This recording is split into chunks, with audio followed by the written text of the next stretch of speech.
des conférences épiscopales d'Afrique centrale. Les évêques du Rwanda, du Burundi et de la RDC sont réunis pour la paix et la mission de l'Église à Kinshasa. Du 10 au 15 décembre 2025, les évêques membres de l'Association des conférences épiscopales de l'Afrique centrale se réunissent à Kinshasa pour leur assemblée générale ordinaire. Cette rencontre annuelle rassemble les pasteurs du Rwanda, du Burundi et de la République démocratique du Congo autour des grands enjeux pastoraux et sociopolitiques qui affectent la région.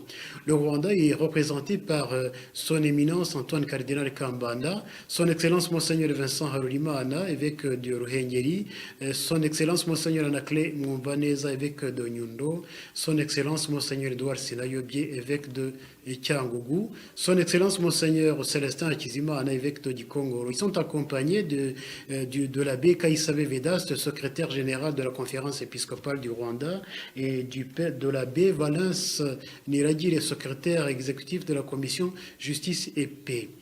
Hier soir, le secrétaire général de la conférence épiscopale du Rwanda était en ligne au micro de Pachis TV en direct de Kinshasa. Il nous a dit que les travaux de la rencontre de la CEIAC se sont ouverts par les allocutions officielles du président de la CEIAC, son Excellence Monseigneur Moko José, de son éminence Fridolin Cardinal Ambongo, archevêque de Kinshasa, du nonce apostolique de RDC, ainsi que de l'envoyé du cardinal Michael Cerny, du dicaster pour le développement humain intégral.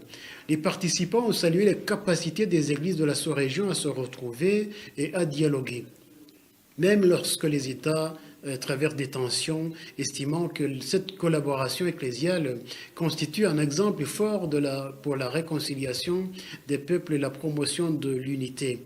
Les échanges ont porté sur le partage d'informations concernant la situation pastorale dans chaque pays, la mission d'évangélisation, les défis sociaux et pastoraux et les expériences marquantes de la pastorale dans les différentes églises locales.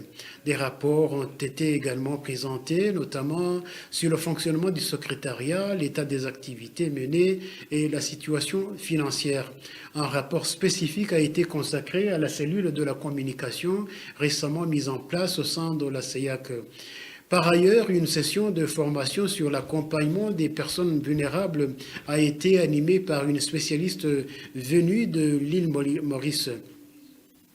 C'était hier. Aujourd'hui, samedi, les participants ont examiné un projet visant à renforcer les liens entre les chrétiens engagés dans les structures ecclésiales et les instances étatiques dans une perspective de dialogue, de cohésion sociale et de paix durable. Enfin, les discussions ont abordé les questions liées à la paix, à la sécurité de la région, ainsi qu'à la prise en charge des personnes affectées par des traumatismes, la violence et l'insécurité, soulignant le rôle de l'Église dans la guérison des blessures individuelles et communautaires.